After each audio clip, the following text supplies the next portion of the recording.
अच्छा जी, ये आ गया कोरनट मॉडल। हम नॉन क्लूसिव मॉडल्स को डिस्कस कर रहे थे। और नॉन क्लूसिव मॉडल में मैं आपको दोबारा से याद करवा दूं, ऐसे मॉडल्स को जिक्र करते हैं हम जिनके दरमियान रिटर्न एग्रीमेंट नहीं होता।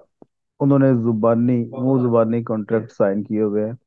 और वो कहते हैं कि जुबान से भरी कोई चीज नहीं है, हमें रिटर्न की जरूरत नहीं है। Non-inclusive model deals with classical theories.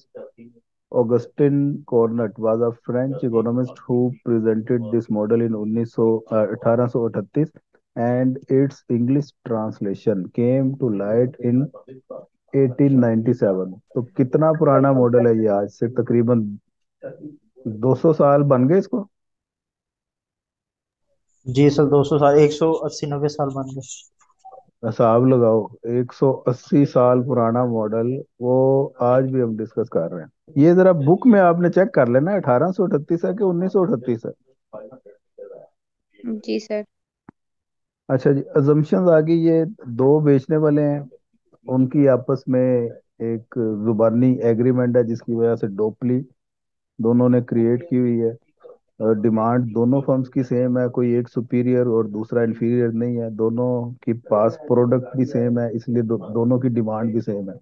Cost of production ये सेम है, दोनों की marginal cost equal to zero है। इसका मतलब है उनको रॉ मटेरियल फ्री में पड़ रहा है। कोई टेक्नोलॉजी उनके पास है, कोई ऐसी चीज है जो वो फ्री में बना के आगे बेच रहे हैं। कॉस्ट मार्जिनल कॉस्ट इसी वजह से उनकी इक्वल टू जीरो है।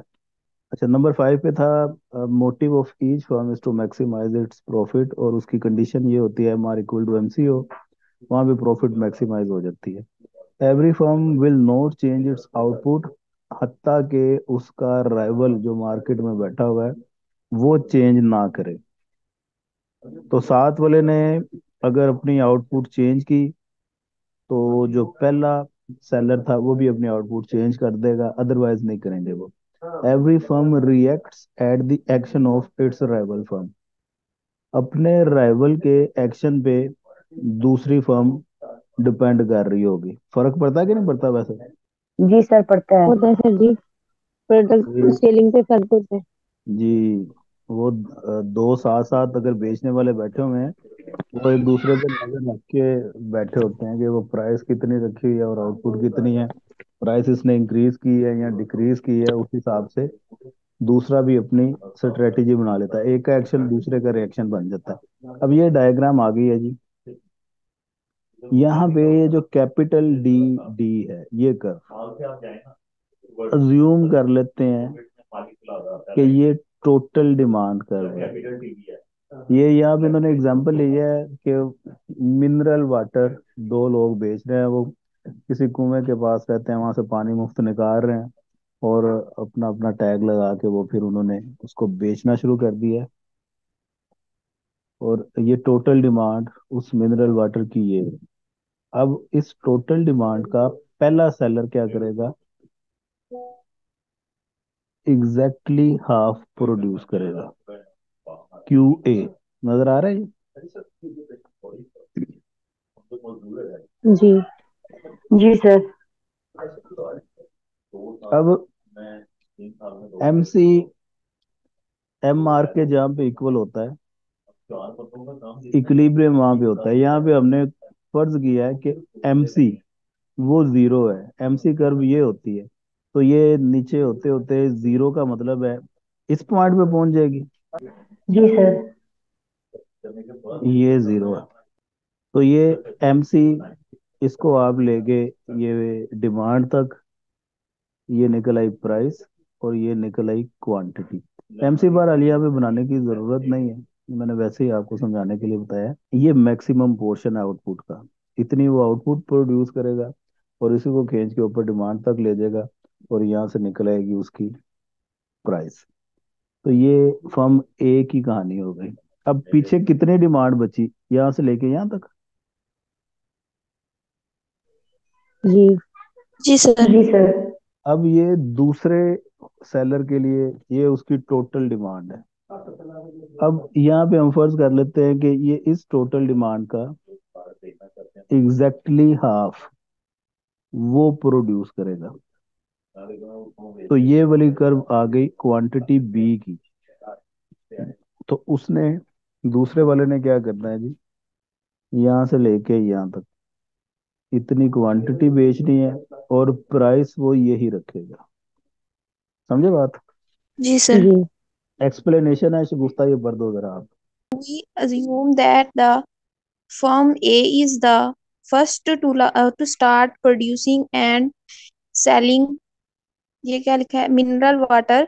It will produce quantity QA at the price PA, where its profits the maximum because here MC is equal to MR is equal to 0.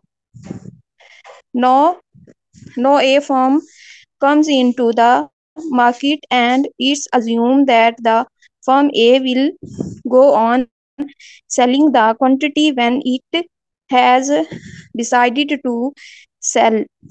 In other in other words, A will keep its out, ये क्या लिखा हुआ है sir, ये क्या लिखा हुआ है, output fixed. output fixed at OA. The first B considered that its on demand curve is go the firm A will. तो तुमने लगता है ये किया हुआ है, जूम इन किया हुआ है, फॉन्ट साइज विजिबल नहीं है सभी के लिए? सर सर जी विल होता लिखा है। हुआ है, विजिबल तो नहीं नो है। सर, विजिबल है। हाँ तो ये जी डी है। नील। ऐसे गुफ्ता नु लगता है एनक लगी है, गो नहीं है, जी डी है। ये क्यू ए है, ओ ए नहीं है। अच्छा जी, ये इजी वर्डिंग में एक्सप्लेनेशन लिखी हुई है, ये समझ लग गई सभी को? बातें वही हैं जो भी बताइए आपको। जी सर, समझ आ गई है जी। ठीक है।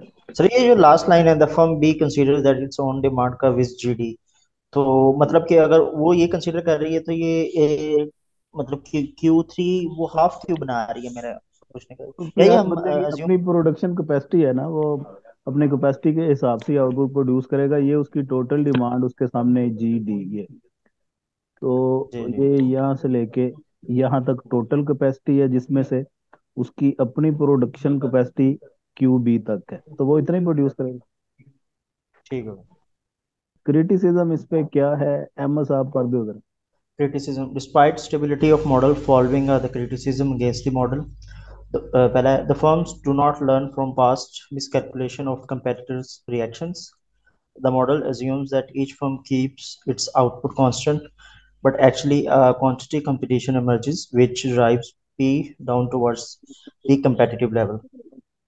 It is a closed model because the entry of new firms if is not allowed. Sorry, is होगा. The model does not show how long the adjustment period will be. The assumptions of costless production are also unrealistic. तो इसमें कुछ unrealistic सी बातें हैं, वो आपने इसके अलावा भी आपके माइंड में जो जो हैं उन्हें क्रिटिसिज्म में फेंक दें। ये कुछ जनरल बातें उन्होंने लिख दी हैं, समझे बात? जी सर। जी सर। जी अब सर। आगे आपने रिलेशन कर्व, यहाँ तक ही हमने काम करना है। रिलेशन कर्व क्या होता है ये जरा आपने समझ लेना है, और ये बनता कैसे है ये आपने बना लेना है साथ। Relation curve approach to coordinate model. The approach is more realistic या powerful method of analysis of oligopolistic market because it allows the relaxation of identical cost and identical demand. It is based on Stackelberg's indifference curve analysis. तो वो उसका एक indifference curve था, उसी पे ये base कर रही है, which introduce the concept of isoprofit curve of competitor.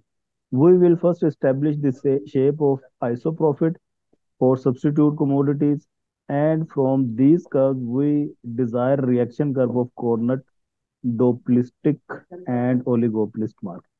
Iso profit आपने फर्म ए का क्या होता है ये समझ लेना है। आइसो प्रॉफिट एक ऐसी, आइसो कॉस्ट का पता किसी को क्या होती है?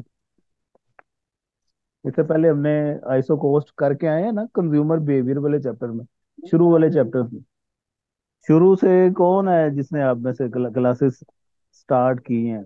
है कोई आप में से कि सारे बीच में से ही इंटरवीन किया है सभी ने? सर हमने सितंबर में किया है। तो ये इंडिफरेंस कर्व करवाया होगा उन दिनों मैंने। नो सर, इससे पहले की बात है। अच्छा जी। जी सर, मैं थी। सर ए इंडिफरेंस कर्व, इस पे वीडियो भी मेरी बनी हुई है, उसको देख लीजिएगा, छोटी सी वीडियो है। एक ऐसी कर्व है जो दो कमोडिटीज के डिफरेंट रिलेशनशिप दिखाती है। इस तरफ एक्स कमोडिटी होती है, एक तरफ वाई कमोडिटी होती है। मैं तो बना के बता देता हूँ। ये इंडिफरेंस कर्व बनता है जी। इस तरफ एक्स, इस तरफ वाई। यार वो इंटरनेशनल इकोनॉमिक्स आप कर रहे हैं, बड़े अफसोस की बात है, उसमें CIC होता है, कम्युनिटी इंडिफरेंस कर्व। सर ये पॉसिबिलिटी कर्व वो भी ये है ना, प्रोपोर्शनल पीपीसी, और PPC ये तो भी हमने वो चीज रिसेंटली है पढ़ा ना। है। PPC जी जी। पे इक्विलिब्रियम वहां पे आता है जहाँ पे CIC वो टेंजेंट हो जाता है PPC के। तो CIC जी कम्युनिटी इंडिफरेंस कर्व है। कम्युनिटी इंडिफरेंस कर्व वो इंडिफरेंस कर्व से बेसिकली बनता है, एक शख्स का, इंडिविजुअल का बनता है इंडिफरेंस कर्व, पूरी इकोनॉमी का बनता है कम्युनिटी इंडिफरेंस कर्व। तो indifference curve basically x commodity और वाई कमोडिटी, इनके डिफरेंट कॉम्बिनेशन दिखाता है, like combination A B C। इन तमाम कॉम्बिनेशंस की खासियत ये होती है कि सेटिस्फेक्शन लेवल एक जैसा रहता है कंज्यूमर के लिए। और एक जैसे पेयर हैं ये A B C, वो जो सा मर्जी इनमें से कंज्यूम कर ले उसको सेटिस्फेक्शन लेवल सेम मिलेगा। समझे बात?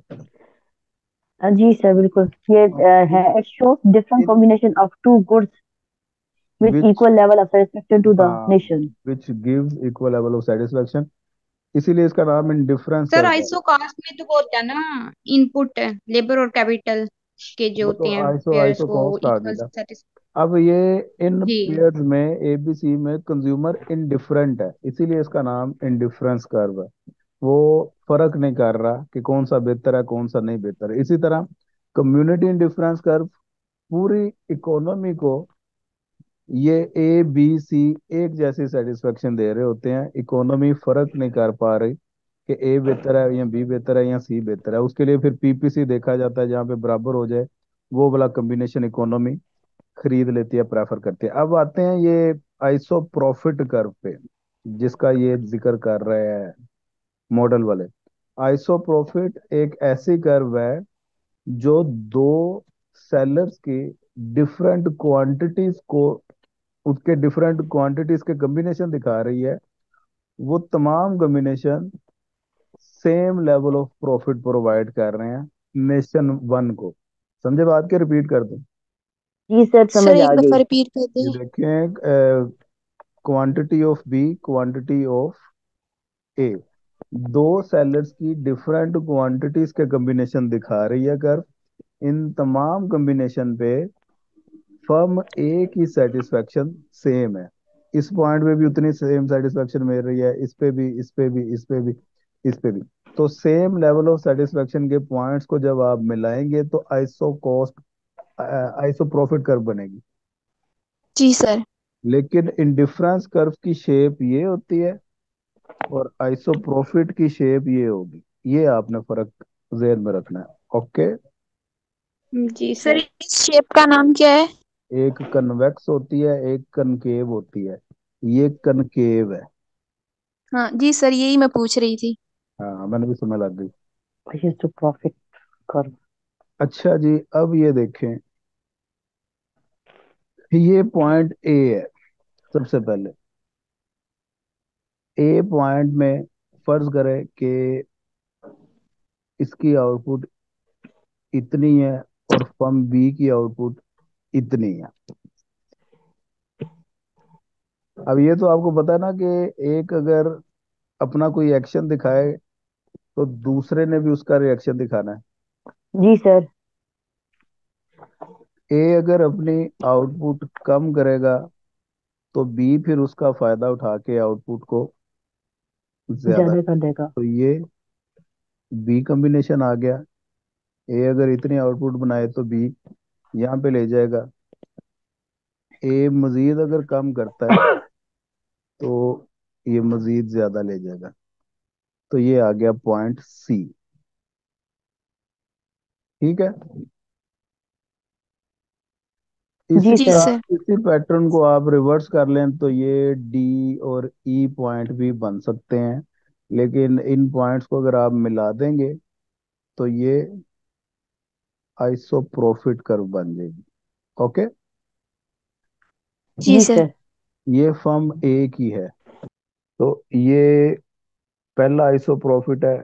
इसी तरह जब नया आइसो प्रॉफिट बनता है वो इस पैटर्न से आएगा, उसके बाद नया बनता है इस पैटर्न से आएगा। इन आइसो प्रॉफिट्स के ऑप्टिमल पॉइंट्स जहां पे फर्म ए की प्रॉफिट मैक्सिमम हो, इधर पॉइंट सी था, ये पॉइंट, इसी तरह इसका ऑप्टिमल पॉइंट ये है, इसका ऑप्टिमल पॉइंट ये है।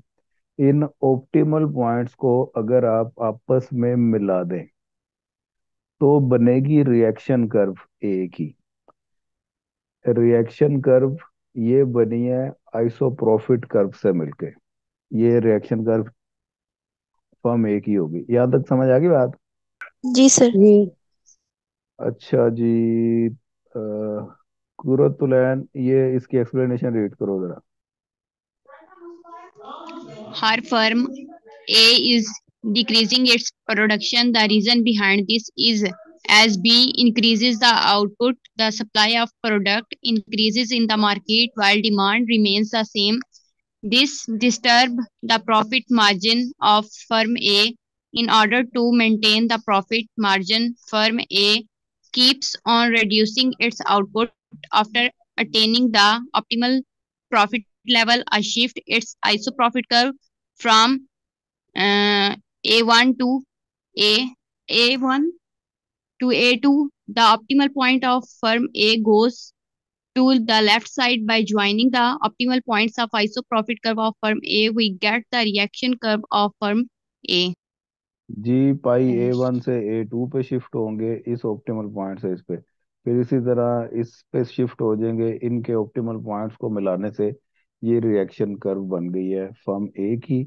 सेम इसी पैटर्न पे फर्म बी की भी रिएक्शन कर्व बनेगी।